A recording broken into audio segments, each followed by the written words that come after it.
Hello. Today I'll be breaking down Red Purple Uda and different strategies that you can use this deck for and certain matchups that are good, and just sort of explaining every individual piece of the deck and how it sort of works together in combination with all of the cards.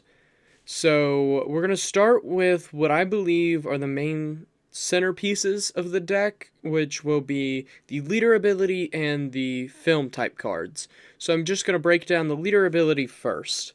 So, Red Purple Uda's leader ability is when attacking, you may trash one film type card from your hand, give one of your opponent's characters minus 2000 power until the end of your turn, then add one Dawn from your Dawn deck as rested.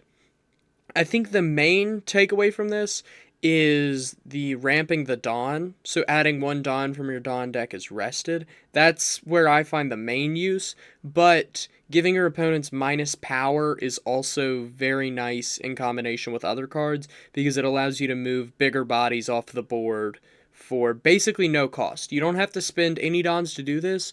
You just have to trash one film type card from your hand to be able to do this ability. Um, and I think one of the main centerpieces here would be the Ain, the 4 cost 5000 power. On play, add one Dawn from your Dawn deck and rest it.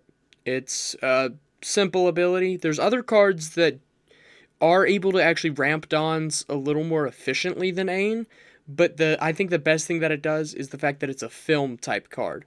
So, ideally, your starting hand would have an Ain, and you would go second with Red Purple Uda. It would allow you to go from 2 Dawn to where you could possibly play a Searcher. Then the next turn be on 4 Dawn, you ramp one with your leader ability, then you play down Ain, which allows you to add another Dawn from your Dawn deck. So then instead of being at 6 Dawn on your next turn, you're going to be at 8 because you were able to ramp 2 Dawns quicker, which it basically allows you to play bigger bodies a lot sooner. And that's sort of the strategy that I go with, is playing some bigger 10 drops later in the game as compared to waiting longer. And one good thing about the Ain is that she's a film type. So if you have more than one Ain, you are able to just trash them with your leader ability. And one downside is that it has no counter power, but there's one other card in the deck that allows you to take advantage of Ain having no counter power. One of them is your leader, but then the other one would be Baccarat. So Baccarat here is another film type card, so if need be you can trash it for your leader ability, but it's also searchable, and it's a good blocker as well because on your opponent's attack, once per turn, you may trash one card from your hand. Give one of your leader or characters plus 2000 during this battle. So basically that means when your opponent attacks you, you can trash any card from your hand and give one of your leader or characters plus 2000 counter power during that battle, which it's very good to get rid of cards like Ain, who has 0 counter power. So your opponent could attack you, they only see that you have 1 or 2 cards in hand, thinking that you don't have enough counter power to actually counter out of any hits, but you could use Baccarat's ability, trash a card that's a brick, and it instantly makes it a 2k counter card. Now it is just once per turn for obvious balancing reasons, but Baccarat's another good one because if you need to use her as a blocker, she's a blocker. So you can counter out of the first swing your opponent takes at you, but if you don't have enough counter power to block a second hit, you can use Baccarat as your blocker. A couple other of the film cards that are some good centerpieces. Buena Fiesta is another good one. Just look at the top 5, find a film type card, add it to your hand. Just a simple searcher, but unlike normal searchers, he's a 2k counter. So once you're done searching, once you sort of find like the cards that you need to get your moves down like the way you need to, you can use him as a 2k counter. So he's just another set of good counter power in the deck. Then another film type card, Shiraya, one that I think is going to be used a lot more in the current meta with Green Purple Luffy coming up. Green Purple Luffy seems to just be dominating the meta right now, and his leader ability allows him to go up to 6,000 power, which is not an easy leader to face because, I mean, regular leader power is 5,000. So anyone with 6,000 power is a bit formidable. Well, Shariah takes advantage of that. When attacking or when blocking, once per turn, this character's base power becomes the same power as your opponent's leader. So what that means is he can basically be a 3-cost 6k counter because his power becomes the same as your opponent's leader. So if you're facing green purple Luffy or another 6k leader, he can increase his own power to become a stronger blocker. And if you don't want to use him as a blocker, it's also a when attacking ability. So you can attack your opponent's character with 6,000, or you can block with him for 6,000, which is very good because a 3-cost 6,000 is not very common. That's a very, very high attack stat for such a low cost. So it's a very solid inclusion into the deck, I believe. And then Luffy here, it's another simple searcher. Just look at the top 3, find a film type card, add it to your hand, place the rest at the bottom of your deck. But one where it differs a little bit is it has a trigger to play the card. Or not play the card, activate its on play. So the trigger will allow you to just look at the top 3, find a film, add it to your hand. So your opponent can be attacking you, not expecting you to have many triggers because it's a red deck. Red and purple aren't normally known for having a ton of triggers. Purple has some. Red it's significantly less common. But they're probably not expecting you to get a free search off of an attack. So if you have to take the hit, you can use the trigger for his on play. But if you want to play him down as a regular searcher, one thing that I sort of like about him is that he's 3,000 power. Normally, searchers are 1 cost, 2,000 power. This Luffy's 2 cost, 3,000. So he's that little extra bit stronger. And so if you need to attach Dons to get another swing with someone, you only need to attach 2 to Luffy to get an extra swing. But he also pairs well with Uda's leader ability, because Uda's leader ability lowers someone's cost by 2,000 during the turn. So if your opponent has a 5,000 power character, like let's say you're going against another red-purple Uda, and they have an Ain on board, and they attacked you with Ain the previous turn, so meaning she would be rested. You could use Uda's leader ability to lower her power by 2,000, which would take her down to 3,000 power. So normally you wouldn't be attacking with a searcher unless it's attacking a character with low enough power to hit. So you could lower someone's power so that you could use Luffy to attack a weaker target. Another one of the good film type cards here would be Karina. She's a blocker, and then on play, give one of your opponent's characters minus 2,000 power during the turn.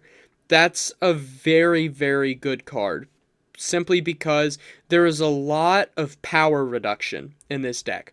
So if you're playing with Karina, you can then reduce an opponent's character by 2,000 power during the turn.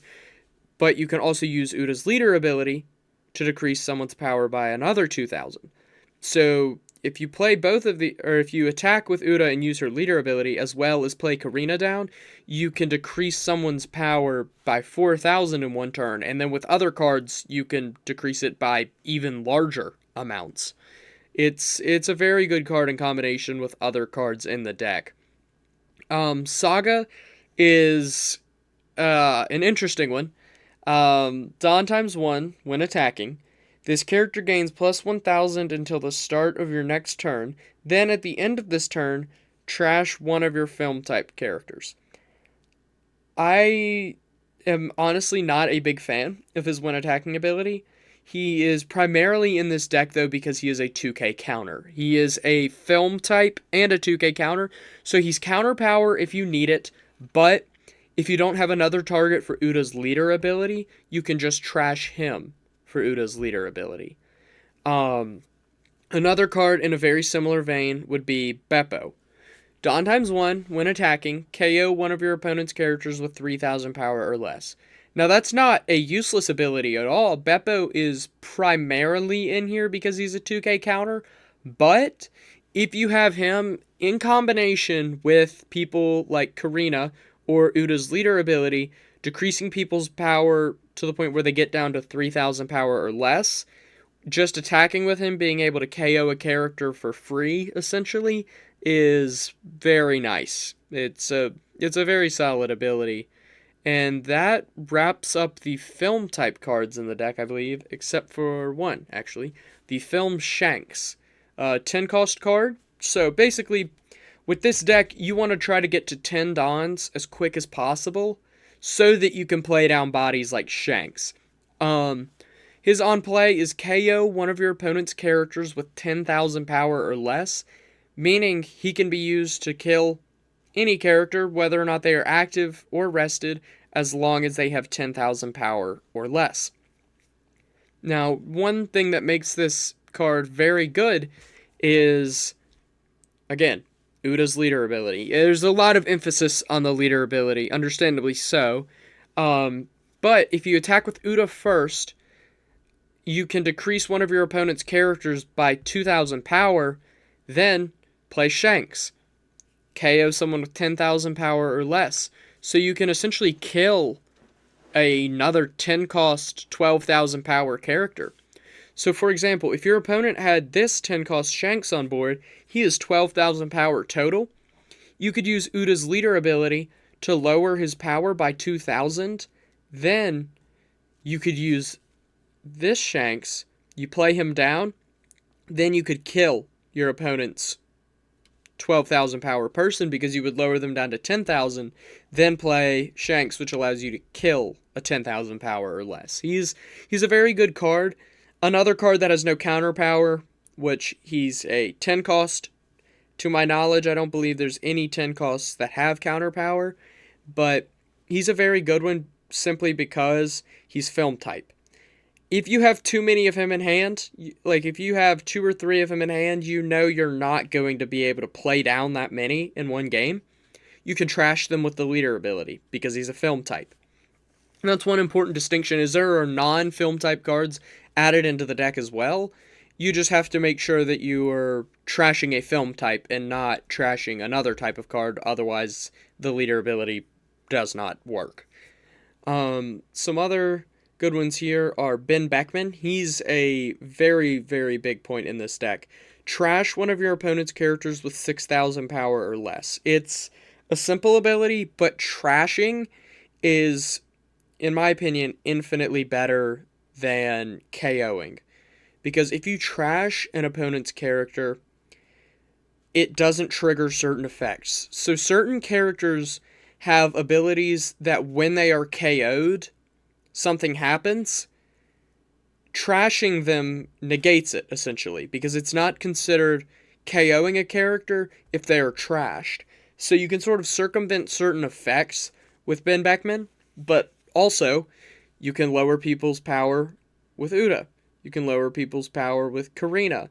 So you can basically reduce a target by even more power so that you can trash a 6,000 power or less. Another solid inclusion is the Sanji SR from OP10. This character gains plus 3,000 power on your turn. And then its on KO is draw a card. So essentially, this card is used because you can get maybe a couple good swings with it, because it's 3 cost, 3,000 power, but on your turn, it's 6,000 power. So you play it down, you wait a turn, then you can attack with it.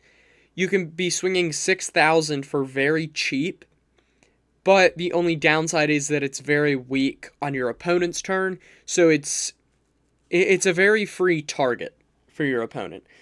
That can be a good thing and a bad thing. In this deck, I think that Sanji's power being lower is actually a good thing, because one of the struggles of this deck is its defense. It's having enough Dons left over to play down blockers, because once you get to late game, you're normally going to want to be playing some 7 drops, 10 drops, 9 drops, just getting some bigger bodies out on board and less focusing on your defense. But you also have to trash cards for Uda's leader ability, so you're reducing the size of your hand. So it's kind of good that Sanji is sort of a big target for your opponent, because your opponent is going to want to attack Sanji because it's a powerful attacker.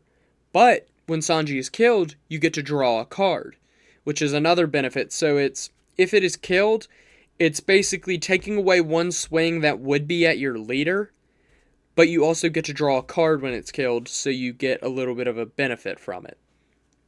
And then there's a simple one here, Tony Chopper.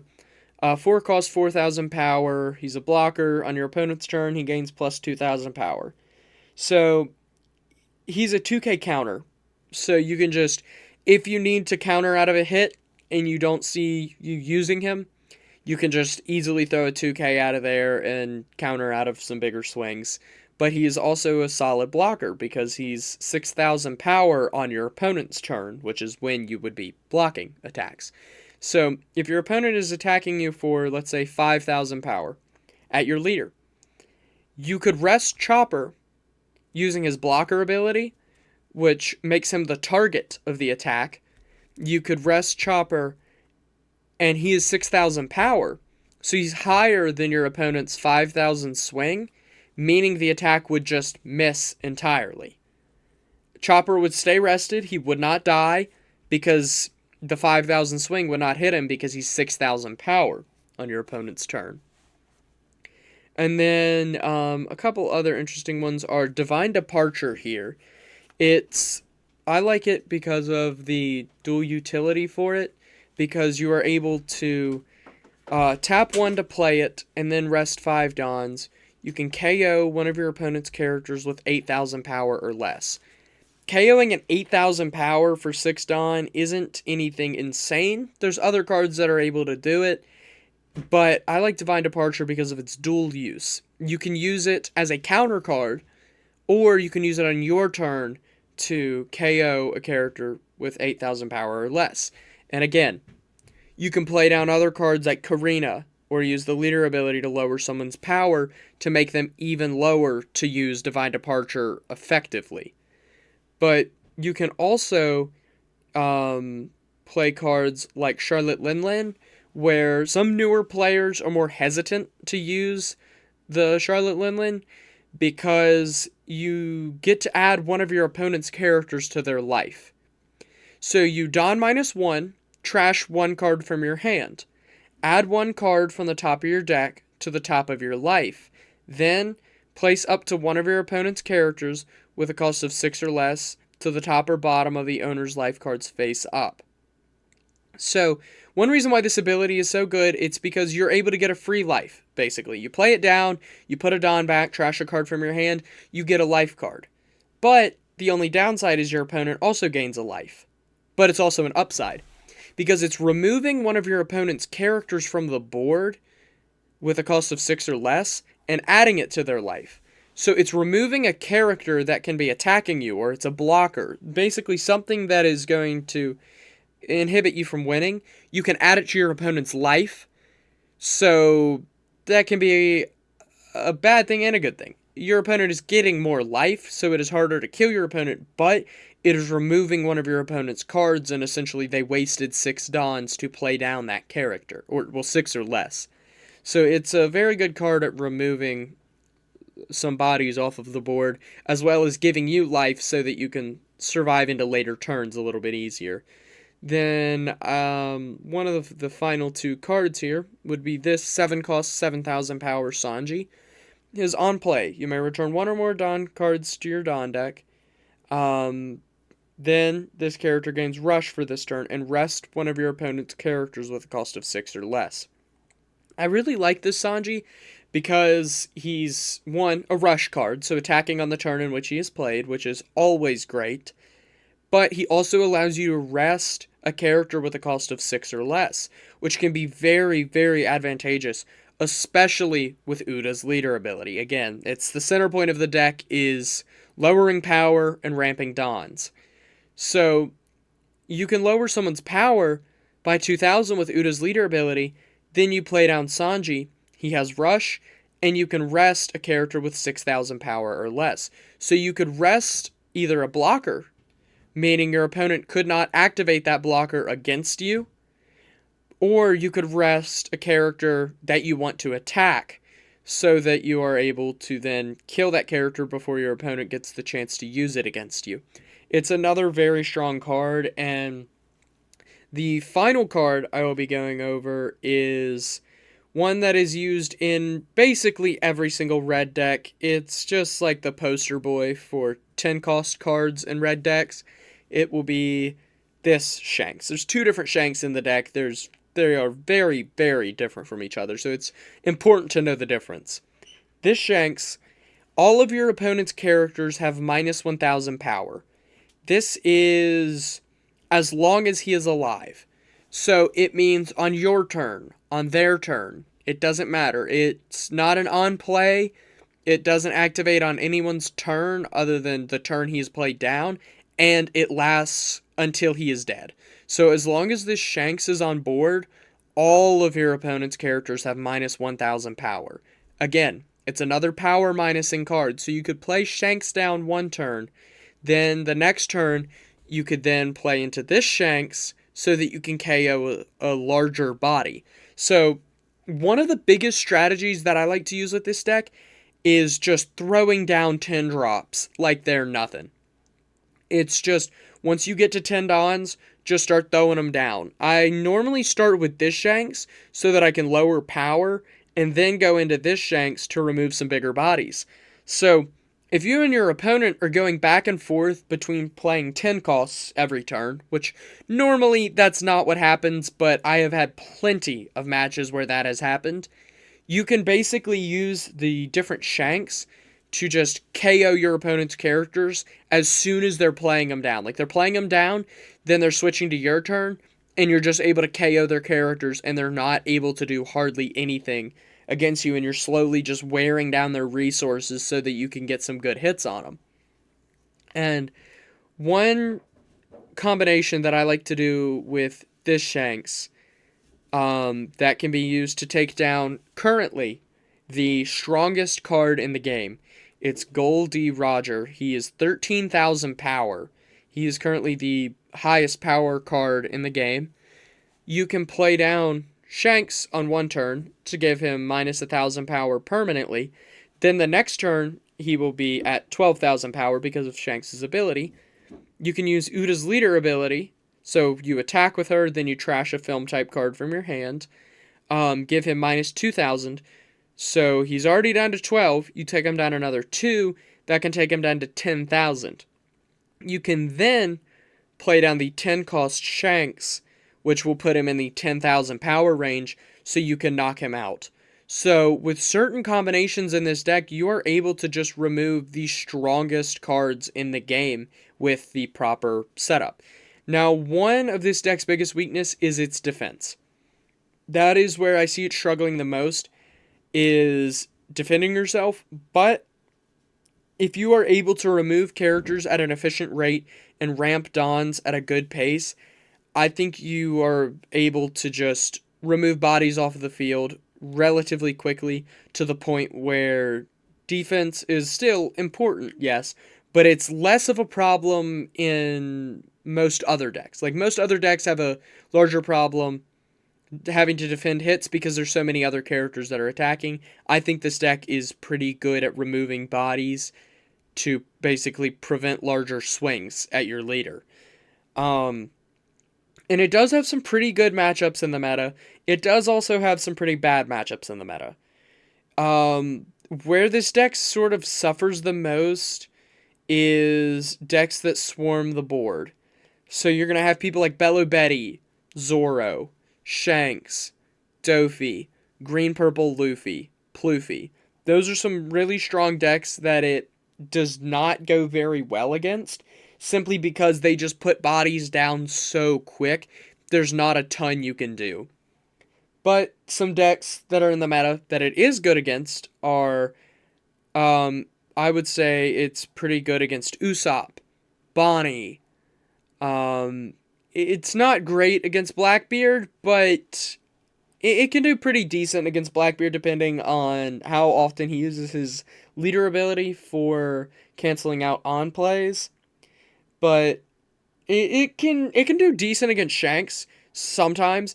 It really depends on the Shanks deck build. Shanks is one where it has a lot of variety in it. The Shanks leader, by the way, not the character Shanks. The Shanks leader has um, a lot of combinations that can be used with it, and this deck can do very good or very bad depending on the matchup. But surprisingly, this deck actually does pretty good against Rob Lucci, which Rob Lucci has been nerfed maybe 4 different times, banning cards from Lucci, essentially just trying to take him off the meta, make him worse, but he just keeps coming back. It doesn't matter how many cards they nerf, Lucci still seems to be pretty high up on the meta, and Uda actually does pretty good against Lucci if you play the game right. Now, essentially the strategy here with Uda, just to sort of wrap this up, the strategy is to just play down your aim on your 4-down turn. Ideally, you're going second. You're using your leader ability every turn, I would say, until you get to 8 Dawn. Once you get to 8 Dawn, unless you're removing Dawns with someone like Sanji, I would not recommend leader abilitying. But on your 4 Dawn turn, I would highly recommend playing down Ain so that you can just ramp the Dawns a little bit quicker so you can get to those 10 drops just a little bit quicker. Because if you can get the 10 drops down on board quicker than your opponent, it can just be devastating. Simply because of there's so much power on the board, there's going to be so many unblockable hits. Not unblockable, but hits that you're not going to be able to counter out of unless you have a very ideal setup. But they will be able to block. But one good thing about the deck is there's a lot of removal cards like Shanks. You can rest people with Sanji, remove people with Beckman, remove people with Divine Departure, and a few others. So you can basically remove bodies off of board like blockers so that they cannot block your attacks, and you're going to be hitting them so much that they're not going to be able to counter out either. So the main strategy is just play down your 10 drops as quick as possible. In this deck here, it is not meta, but it is one of the most fun decks that I have. Every single time I play this deck, I am having a great time playing it. It's a very enjoyable deck to play, even though it's not meta. You don't have to be playing meta to be having fun with One Piece. That's one of my favorite parts of the game, is that you don't have to be playing what is currently the absolute top tier, what's absolutely the best, just to be doing good. And that's just one of the facts that I enjoy about the game.